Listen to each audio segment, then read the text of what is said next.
Hi, I'm Bran, and I love Starz Christmas movies. I'm Dan, and I despise Starz Christmas movies. I'm Alonso, and what's a black hole again? And Deck this the Hallmark Podcast. Deck the Hallmark, it's his podcast. Brandon and friends host this podcast. We hope you like this jolly podcast. Wow. Oh, Hello, my everybody. goodness. It is great to be here today. Another Monday, another, I don't know. I don't want to say a dive. It is a tepid entry into the world of 2023. That is as kind as Christmas you could movies. be. a dog Yeah, pattern. we're just seeing what's out there. You're just trying. Yes. We're just kind of like, oh, there's Splashing around. This is our make us thankful for Hallmark tour. Is what this is. We're currently on the Hallmark isn't so Could be worse. Hallmark isn't so bad tour. That's what we do here on Monday, the Monday edition of We're Deck the Hallmark. watching the Starz movie, how the Gringo stole Christmas. Stole Christmas. A movie that has, I believe, 5 production companies attached to it, which is fun. Did you see how long it took, Alonso? Yeah. It's like pretty much anytime I see a movie from another country, like it's inevitable that there's a good half dozen production entities plus like National Film Bureau plus like the British lottery. Like you never, it's just like it's just logo, and that's just how some stuff gets made. Have you seen the Late Night with the Devil movie, Alonso, by chance? Yes, That movie. I don't think I've seen a movie with more production. Like that was. that's a bunch. Yeah, even- like, did everybody give $10? Like what's Even going the on? crowd was like, we were laughing by the end. It's a lot. It's a lot. This movie has one production studio for every 12 minutes of film. That's how they do it. This is a short one. It's a short movie. Can I interest you in 12 minutes of a George That's right. Lopez It Christmas is. movie? They're vignettes. I'll take a flyer It's on like that. scenes from a marriage, but a little pluckier. They're just jumping around, putting quotes on the screen. 77 minutes of pure gold is what we got. Save it. We have a long road ahead. Alonso, do you remember when George Lopez played that tiny role in the Train movie? And by train, I mean Colorado. Yeah. Yes. Oh, I absolutely do. And I get he was furiously taking notes. So clearly. while we were Yes, watching yeah. this movie, we're like, why? But he He do you has think plenty of work. I think he just enjoys working. My thought was, do you think he took that role with like, hey, hopefully I get to do more with Hallmark, and then he didn't, so he now this movie? It's one of the big mysteries is why you would take a role where you're 2 scenes as a bellhop in a movie. I don't know what. You know, I mean, there is that thing when you're famous, and maybe he is like a closet Hallmark fan, and he was like, "Oh, I would love to come in for a day and be, the bell captain or whatever it was he was playing in that movie." Just to say you did it and to look back on it fondly. But yeah, clearly if he had a whole new sort of career path in mind, which was to make movies like this on an annual basis. I don't know. Always like, it wasn't the problem is it wasn't a cameo. You know what I mean? If it's a cameo, it's like, oh my gosh, Right. George Lopez. But you're like, is that George Lopez? He's been around for 2 scenes, and that's one too many for a cameo, but not enough. Maybe he really resents Mario Lopez Yes, of course. and wants to get in on that Might be. sweet There it is. Christmas. That's action. Might what it be. is. Yeah. But I was, scrolling his IMDb. He's had 3 different sitcoms, the late night show. Like he's done a lot. Yes. He's done a lot. Yes. And then Like that old SNL sketch about James Franco. He likes jobs. yeah, that's the only thing I can figure here. This is the second, I believe, Starz Christmas movie we've watched. Maybe the third. Was the meeting, the Christmas with the Campbells, was that Starz? Wasn't that Comedy Central? I'm thinking of a different No, one. it wasn't Comedy Central. Maybe Starz, and that one actually I think even had a hot second. We in did. Did we theaters, do too, Christmas? but We did the Christmas in Paradise, which was the sequel to Father Christmas is Back. But the one that I'm That's thinking of Starz. is, do you remember the one where, oh gosh, who's the guy? there's one other one that I'm thinking of, and it's really weird with the glasses. Do you remember the glasses? Oh yes, I know exactly which one you're talking about. And Tom Arnold's in it, right? Yes, you remember the Tom Arnold movie Yeah. with the glasses? That was a Starz joint. So you're they've right. been weird. Yeah. They've been weird. Hey, Starz has a movie from 2013 called All Is Bright, which is Paul Rudd and Paul Giamatti. Oh, right. I saw that one. Yeah. I've never heard of that. For those two stars and it be a Christmas movie, I've never heard of it. There's a reason why. I feel like now's the time. But Well, I feel like maybe I would like it then, since Alonso doesn't like all my favorite Christmas does it reach movies. the heights of Daddy's Home 2? Yeah, where would you put it? Where would you put it if you had to? Daddy's Home 2, one of the worst Christmas movies I've ever seen, ever. That's like sort of mealy apples and pulpy oranges. Okay, great. Right, fair enough. Good. Yeah, say no more. Yeah. Let's dive into this Irons it right out there. Starz Here we go. movie, How the Gringo Stole Christmas. It originally premiered on December 1st, 2023, and it went a little something like this. Leif is just about to tell his girlfriend Claudia that they are going to spend Christmas together in Undisclosed location. Undisclosed location. But just as he's about to tell her, she gets a call from Dad, and Dad says, "You're coming home for Christmas. I don't care what you gotta do. We have to spend Christmas together like we did when you were a kid. We'll do all the things." Leif here overhears all of this and is like, "Good news, got us tickets to LA. Let's go do this thing, spend Christmas with your family." And she's like, "I don't want to throw you into the life of my crazy family like that." But he's like, "You know what? If it's going to make you happy, it'll make me happy." What a guy. What a guy. Now, the thing about Leif is he couldn't be more white. He is very white, and George Lopez is not happy about that. When they show up, George Lopez, the dad, is like, "What's going on here?" He storms out. He, didn't know that she was bringing home somebody, didn't know that she had a boyfriend, and didn't know anything about Leif. So is very shocked by all that. He storms out, and when he comes back in, he sees Leif helping his wife with a yoga pose and freaks out. She's like, "What are you doing? What are you doing with my wife?" After some convincing, George Lopez decides to give him a shot and immediately is surprised at how good Leif is at landscaping. George Lopez wants to spend some time with his daughter like the good old days, so he takes her to Cheesy Chuck like, they used to, and it does not go well. She decides that she's just going to leave. She's not even going to wait for the ride. She's going to walk home. She's caught by sweet-talking Javier, friend from, when they were growing up, and he's like, "Get in a ride, sexy lady." He brings her home, and Leif is immediately jealous of this guy. He's talking about salsa and all this stuff. But it doesn't last long because she teaches him how to salsa dance. It's very sweet, very nice. That ends up with George Lopez coming home, also salsa dancing and falling down into a chicken mud pie. I don't know how to describe it. They all decide that they're going to go Not like play. that. They're all going to go play some Christmas Eve soccer. And Leif has never played before, doesn't even know the rules. even, He's just yeah. kind of surprised by everything that's going on. He is frustrated. He ends up getting the ball. He kicks it as hard as he can, and it ends up hitting George Lopez right in the face, knocking him out. George Lopez has a vision while he's unconscious of his family like being more like white, and like he comes to, and Leif is there asking if he can propose to Claudia. Which, by the way, bad timing, Leif. Yeah, like, just come on, like Leif. read the room a little bit. Yeah. George Lopez does not answer him, doesn't say a word to him. Instead, he comes out. There's a Christmas party going on, and he says, "This Gringo stole Christmas." We did it. Claudia is like, "You're the one that's ruining Christmas, George Lopez. Christmas is supposed to be for everyone."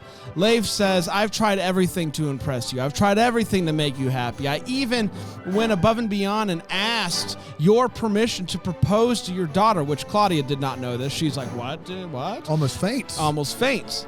Leif decides it is best if he leaves, and the final conversation between him and Claudia isn't the best. He's like, maybe like this just isn't gonna work, like in general, because of all the friction here. George realizes that he done goofed, so he tells the family, "Load up. We're going to go catch him at the airports.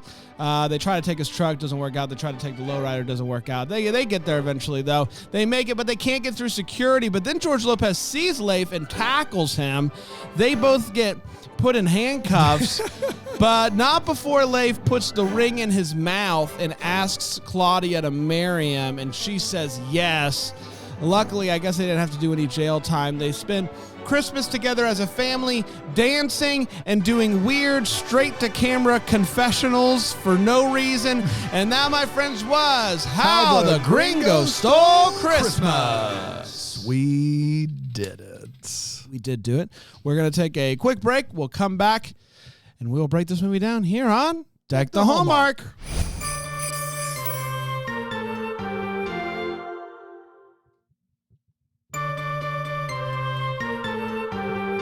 Well, hello, everybody. It's Monday. We're back in 2023. We finally made it over to Starz for How the Gringo Stole Christmas, and we're all better for it. Yeah, super festive here today. Let's break it down. We're going to start with the hot take. This is where we share exactly how we felt about this movie. We do not hold back, and I am going to throw it to one of the hottest takers I know, Alonso.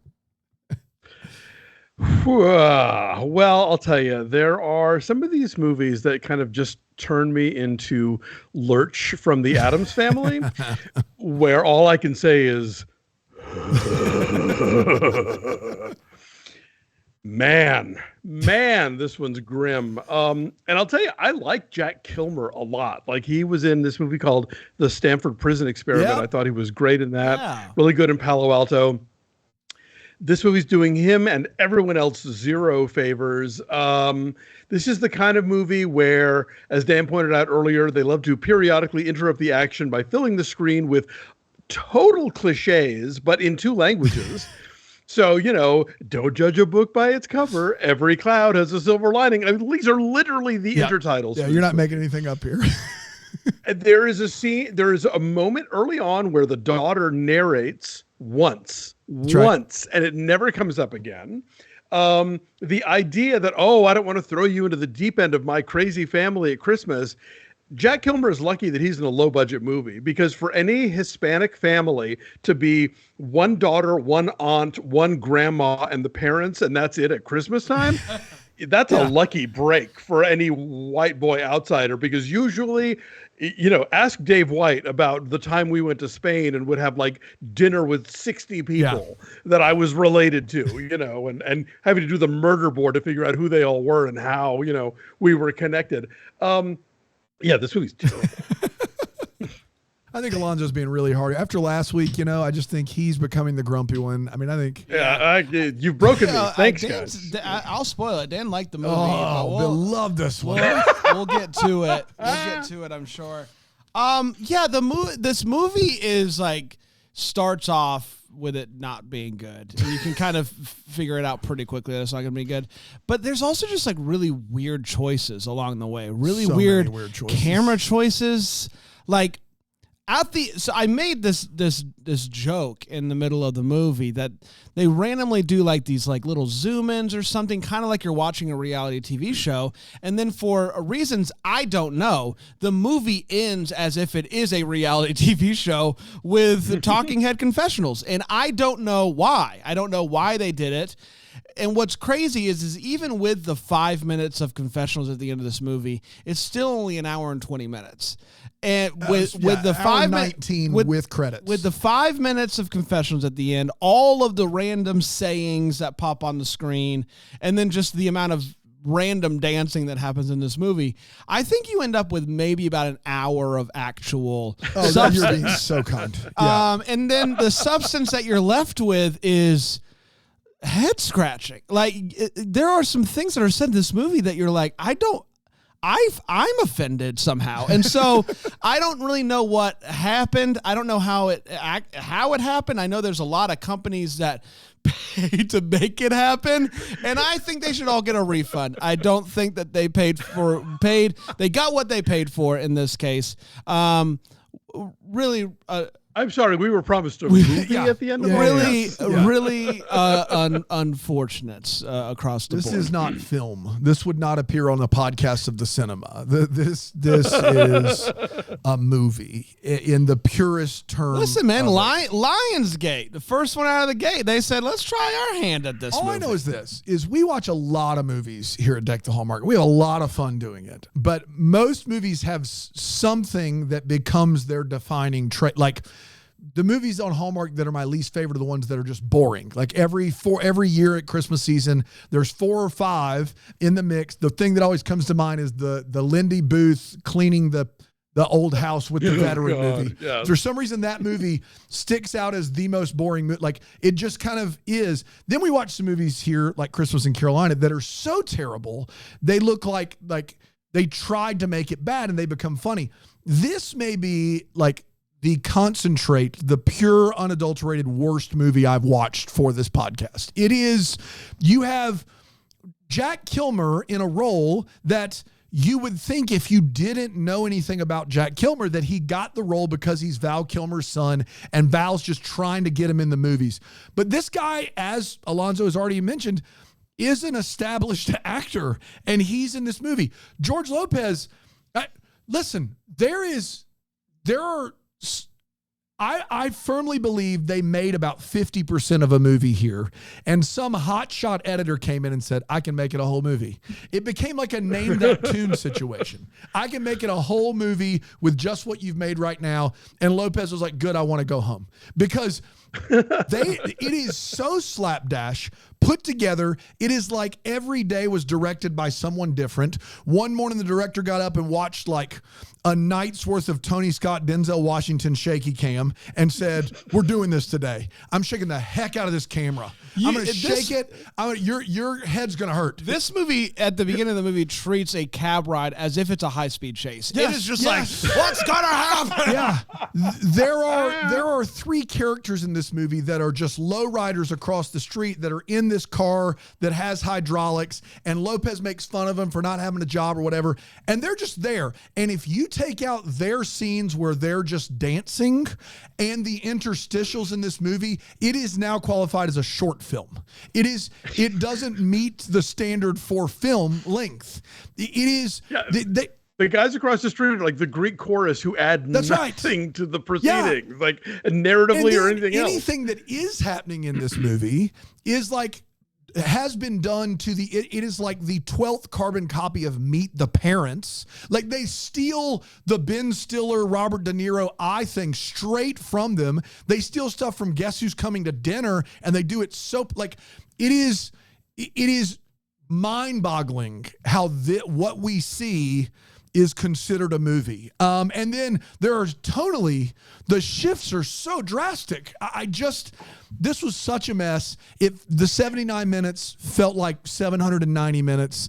It might be the worst we've ever seen. It is awful and not fun. Not a go watch this with a few beers and a laugh. Just don't watch it. Don't watch it. Don't watch it. Don't watch it. It's terrible.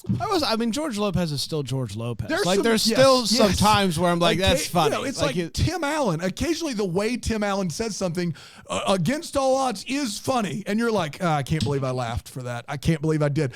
That's what happens here. Occasionally George Lopez runs into one. You know what I mean? Occasionally, you throw him enough softballs, occasionally he launches one out of the park. There's nothing we can do. He's a lot more fun in Blue Beetle. Yeah, he was great in Blue Beetle. Yeah. Really fun. The guy in Blue Beetle is in this movie. That's all you need to know. I think that he also has the same truck as the one that he had in Blue Beetle. I think he had the truck from Blue Beetle and was like, let's make a movie? Yeah. Well, I'll just roll. I'll come over. These are the days he wasn't needed on Blue Beetle. I'm in town. They let me keep the truck. I'm in town. Let's do this thing. It's time for all the feels. This is where we talk about what in this movie gave us feels. Alonso. So Mariana Trevino plays the mom, and you'll remember that we saw her as the chef in El Sabor de la Navidad last year, that Vic's movie. And she's so good in that movie.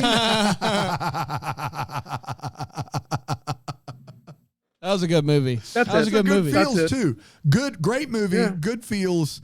I think that does underline the entire problem here, which is there are people that we know are talented that are in this, and it's the worst movie of all time. It's not like people's first time acting. Like everyone involved, Right. but has done this before. and better. Far better. Yes. Cactus shaped Christmas tree for 500. I like the idea of it. I like the idea of it. Do you? For people that live by cacti, yeah, sure. But he says like 4 or 5 times that he's going to get a traditional Christmas tree, like a real Christmas tree, and he comes home with that thing, and you're like, definitely not traditional. But I don't know if I don't know. I'm trying. I'm over here just trying. Dan, no. I'm going to take my pass on trying. Oh, he's taking his pass. Taking my pass to tell you that the limit does not exist on how much I hated this movie. It is a no-go for me. Did you search your heart? I did Dan? search my heart. A big empty cavern in there for this movie. I'm not heartless, contrary to the opinion of a lot of people, especially Hardys these days. You had a heart to search. That's right. You had a heart to search. Let's take a quick break. We'll come back. We'll get to the way what and the stars align. Stars align. Stars align. That's Here right. on Dyke the Hallmark.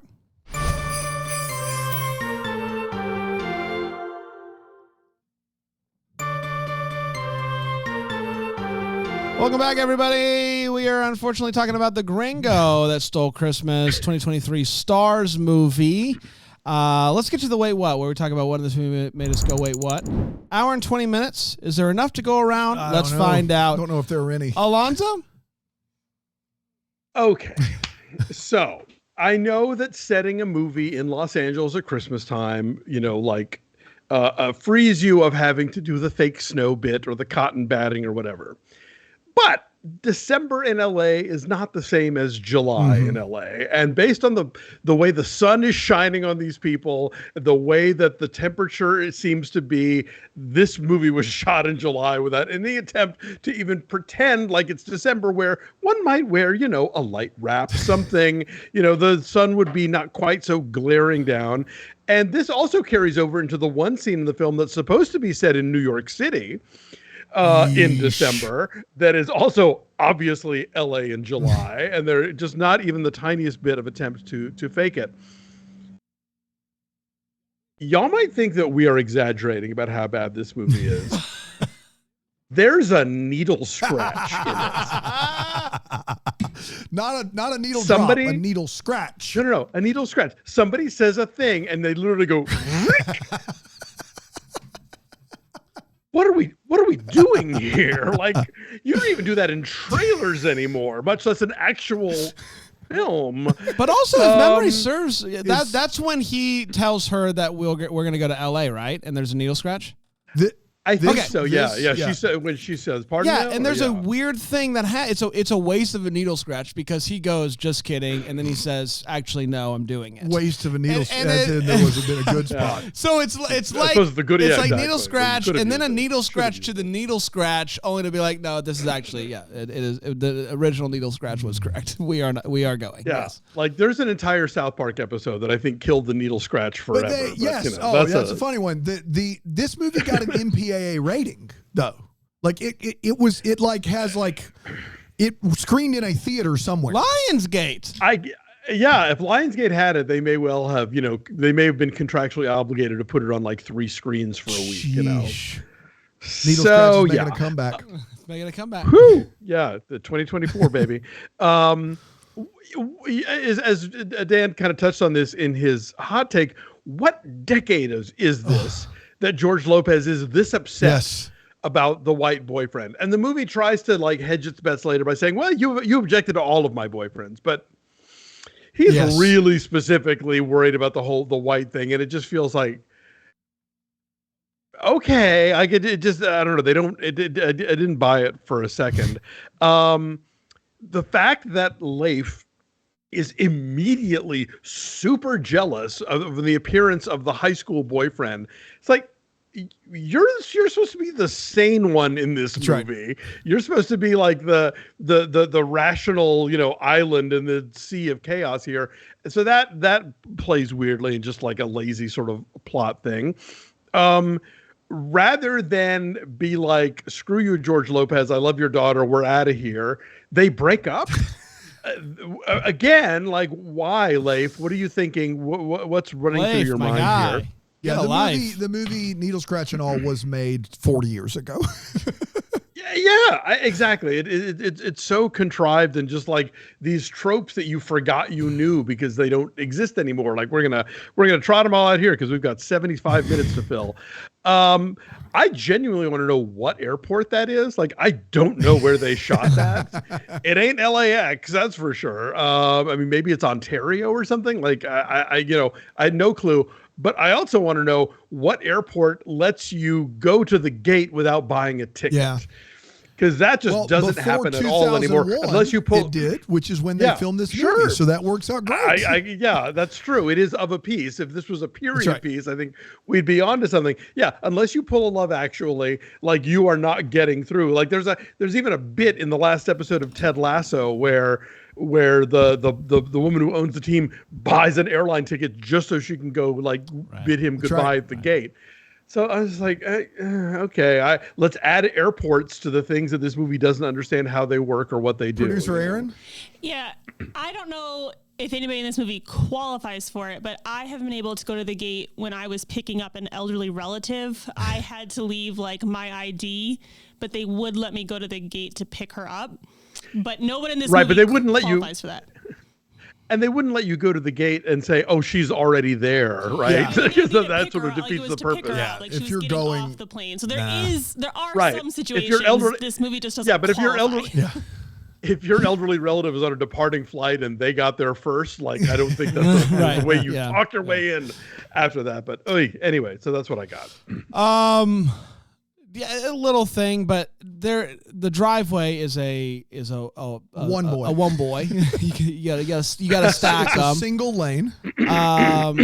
Someone pulls up. His blue truck is now parked in. He gets out easy. He gets in his truck. Next thing you know, he's driving. Great.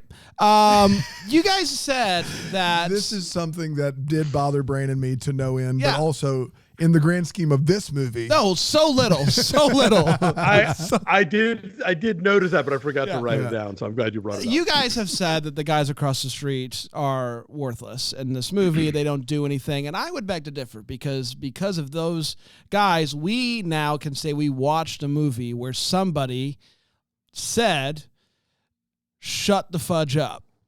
That's right. That was a thing that they decided to do. Set up. It does feel like this movie goes 3, 4, 5 minutes to set up one-line joke several times. And in that scene, they're setting up the "I gave up cuss words" joke. Right, because I was born again, and then someone says, "How do you get born again?" It's yes. And that's it. That was it. These are all real lines of dialogue, folks. Shut the fudge up. We're not making this up. So it's fun. So there, I mentioned in the synopsis, there's a scene where George Lopez falls onto a chicken while salsa dancing. Yes. What they show happen to his face, I just don't know how it happens falling just on a chicken.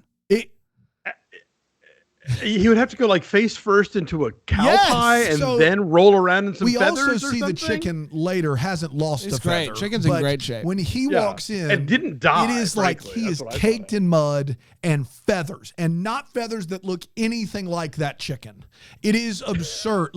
Even for this movie, just don't do it. Just don't do it. It looks like when Daffy Duck has something blow up in his face. Yes, that's exactly what it does look like. Yeah. I have two more things to add to the list of reasons why this movie took place not in 2023. One, Leif, who is a video game developer, developed a game on an N64.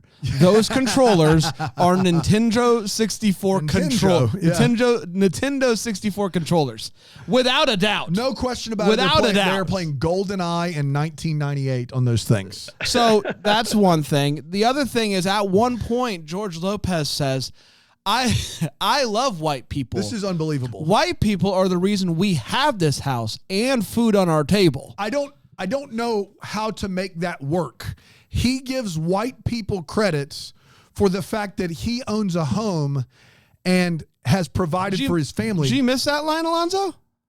I mean, I heard it, but I mean, because he's a landscaper or a gardener, right? Isn't that what he does? I have no idea what he does. He drives a truck, but I guess he's saying that because of rich white people that need landscaping.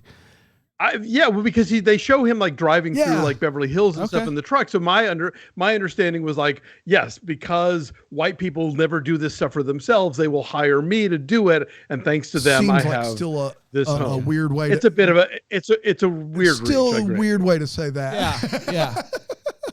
But yeah, they could have thrown in one Y2K reference, and this movie would make a great deal more sense. Because one could argue that white people are the reason why you don't have a bigger house and more food on your table. So also arguments to be made there.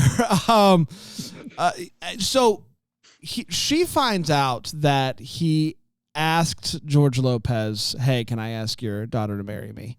And that led to her the next day saying, "You've given me the best Christmas gift, which is you as my husband." And they've skipped many. You didn't. They've skipped so many things. Like unless they got eloped last night. Unless they got eloped. Yeah, unless they got eloped. Dang it! I can see now. Unless they got weddinged last night. Yeah. Well, the melons can't get married because they can't elope. But the fact that she's so thrilled about the prospect of being married to him when they've clearly never had a conversation about it, and she's like, "Oh yeah, of course you would talk to my dad before you would ever bring it up to me." Classic husband. My last one is George Lopez sees Leif and tackles him. And then for some reason, Leif ends up in handcuffs. Yeah, don't know how and that I happened. don't think that he didn't do anything wrong. He just got tackled in the midst of all this. So there's that. Dano, white people. Am I right? This white person in this movie doesn't know the rules of soccer. Everyone, they're the easiest rules to learn. You can't touch the ball with your hands, kick it in the goal. This dude doesn't know the rules to soccer. We give the Hanukkah movies a hard time for being like, "What? Tell me about this Christmas. Tell me about these 8 lights and these 2." This movie takes the cake when this dude is so confused by the fact that in soccer you can't use your hands. That is the commonest of knowledges. And if the name is supposed to tip us off that he's so white, he's Scandinavian. That's right. Yeah, that would definitely know. Guess what they play in Scandinavia. Spoiler alert, a lot of soccer over there with the white people in Europe. I don't know if you heard. This movie takes the cake for tonal shift of the year, if that's a decky it needs to be. A movie that is trying to be zany and weird and meet the parents and all this stuff. And then all of a sudden, George Lopez goes, after Leif leaves, he goes to visit his daughter in her bedroom, and she goes, "Leif got you this Christmas gift," and hands her this gift. And I was like, And then all of a sudden, George Lopez decides now's the time. He was waiting. Now's the time to go for the Oscar. For your consideration. He opens up a pair of rusty, busted up training wheels to a bike that Leif has given him. And he proceeds to tell a story of how his dad worked so hard and would buy him the bike. It's a very sweet story. And Lopez's performance is not, in a different movie, wouldn't have necessarily been bad. He starts crying, like bawling, crying, and like how his dad said he would get him the training wheels to the bike and he just worked so hard and could never afford it. And he never got the training wheels. And he's got the training wheels. He's clutching them. And he's like, and then he says this line, "Leif found the exact training wheels." Now, George Lopez, 62 years old. What you're saying is Leif, Jack Kilmer, white boy from New York, he hears this story. And the next day, in 24 hours, he finds the training wheels to a 57-year-old bike, dead match in one day, and wraps them up for him. What? Some people are really good at shopping. Some people just know how to give gifts. You know what I mean? But that way, what was massive, but Lopez trying to turn this movie into a tearjerker, maybe the best scene of the year. Like, he is really, like, he's going for it. Like, I can imagine when they yelled cut, people clapped afterwards. Like, he is all of a sudden like, let me take this thing down 7 notches. Like, it is a wild, wild scene that you really have to experience. I want to piggyback on that because that scene opens with he comes into the daughter's bedroom and she is clutching a pillow, not unlike Mrs. Walker's Andrew Walker pillow, or that one of y'all that's floating around that has like a picture of a dog on it. Right. She's holding this like stuffed pillow with a doggy on it and says, "I'm not a little girl anymore." I'm like, well, maybe put down the doggy pillow and I'll believe act you. Like it. So the guys across the street that Lopez just drives them nuts. At the end of this movie, George is like, "I'm wrong. We need to go stop Leif from leaving at the airport." And they all get in his truck and it doesn't start or something. And they go look across the street and these 3 dudes are like, "We got you, man. Come on over, get into the lowrider." And they get in the lowrider and it starts to bounce and it busts a tire, flat tire. Well, then Javier pulls up and they all get in the car. And then these 3 dudes who've been literally across the street, probably they lived there. They're always there. They're there. They're in the same clothes for the whole movie, every scene. I think it said they live in the car. And they say just casually to George Lopez's character, "We'll steal a car and meet you there." And we're supposed to think it's, at least at the time, that it's a ha-ha funny, like, we got a flat tire, we're going to go steal another car. But then they show up at the airport, which means, if I'm following this movie at all, these 3 dudes stole a car on Christmas morning just to go and watch a kiss at the airport? Is that accurate? They're invested. They're really invested. Exactly. At this point, they got to see how it all comes out. Commit Grand Theft Auto, basically. That is a move. That's a move there. That's all I got. Oh, good. And let's not sleep on Javier, by the way. Yeah. Who the entire movie is touted as, like, they've set him up to be the Baxter, the ex-boyfriend, the salsa dancer, the whole thing. Ladies man, talking to all the ladies. The family loves him. He brings over baked goods and charms all the ladies and stuff. And we're thinking, oh, romantic rival, something. And then and then she just drops casually in conversation with George Lopez when he's like, "Oh, why didn't you wind up with Javier?" She's like, "Dad, he's gay." What? That's where the needle scratch should have come in. What? Like, I mean, sure, yes, I suppose there are things in that character that fit with that, but like the movie has gone out of its way to posit him as a romantic rival. And it's not like at the end of the movie, we see him, like salsa dancing with one of the 3 guys across the street or something. Like, that's never mentioned again, never brought up again, but he's just sort of taken off the board because, if they'd had to actually have a moment where he and Leif were rivals for the girl, the movie might have run another 5 minutes. We'd have eclipsed that 80-minute mark. Yeah, you can't have that. Also, like, when he comes up and he does the salsa dance bit with her and Leif right there, Leif is so clearly jealous, and he's just like, "Gotta go." Yeah. I'm not gonna tell. I'm just, you know what? I love this. I love that you're jealous, and I'm out of here. That's right. I'm out of here. It's a fun thing I do. It's a fun thing I do. And in the soccer scene, he's like on George Lopez's team being all grr. So you think, okay, well then he's trying to get white boy out of the picture so he can get his character from Meet the Parents. Like this movie and Meet the Parents, they do the water volleyball and Meet the Parents. The little bit of plot we get in this movie is stolen, like straight out of Meet the Parents. It is absurd. And that movie's not exactly like a classic, but this movie is doing like but at least it got there this first. Movie, is the LaCroix of Meet the Parents. Like it is, you can taste a question of Meet the Parents in there. That's what this movie does. It really did seem like they got to this point of the movie and they were like, shoot, what about Javier? And they're like, how do we write him out? This guy seems to have better chemistry with her. Okay, do it. Write it. Yeah, I want to ask the actor playing Javier if he knew during the course of that movie he's watching the movie. Was gay. He watches the movie when it comes out.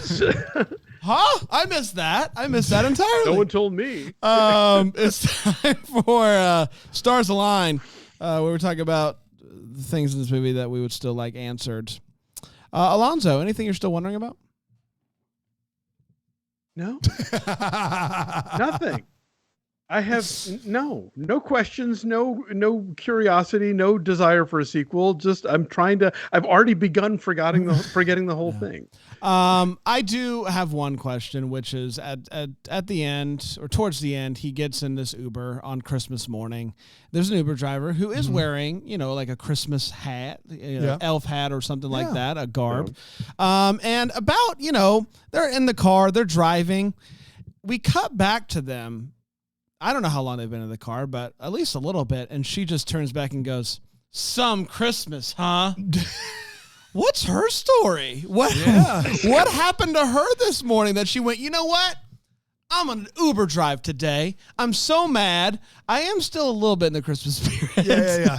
But I'm pretty mad right now. Seems like a weird combo. Some Christmas, huh?" Dana? Could we not, did we not purchase, not in the budget, to get the rights to say the words Chuck E. Cheese? Oh, God. You know how I know that it doesn't cost anything? I just said it. I just said it for your consumption. Chuck E. Cheese. Charles E. They go with Cheesy Chuck is what they go with. It's a Cheesy Chuck situation. And it's a restaurant that makes no sense at all. First of all, he's drinking beer, which I don't think either Chuck E. Cheese or Showbiz Pizza ever Showbiz made available. Shout out to Showbiz Pizza. I do think Chuck E. Cheese does sell beer. And it becomes problematic. Really? Yeah. Wow. Yeah. Oh my. But there's also there's oven mitts hanging on the wall. It's the weirdest The other set. weird part is at the end when they're doing the party, there's one of the scenes takes place in the location where they tell you it's Cheesy Chuck. So briefly, there's a scene that is supposed to be in their house, but is the same exact set as Cheesy Chuck. Choose from our selection of premium beers. That didn't even make the Wait What segment. That's what movie we're dealing with here. Man. Man. There is beer and wine at select locations of Chuck E. Cheese. So do with that what you want. Go ahead. If I'm a parent, I understand that. Up next week, we're heading over to Netflix for Holiday in the Vineyards. And I know it sounds like we've been here before. But we promise, based upon what we know, it's going to be entirely different.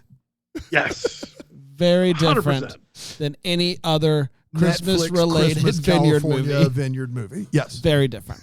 We'll be back next week. Until then, maybe we're the first to wish you a Merry Christmas. Deck the Hallmark's a Bramble Jam podcast is produced by Aaron Shea. For more information on Deck the Hallmark, you can go to deckthehallmark.com. For more information on the Deck the Hallmark family, you can go to bramblejamplus.com. Deck the Hallmark is presented by Philo TV. For a free trial of Philo, go to philo.tv/DTH.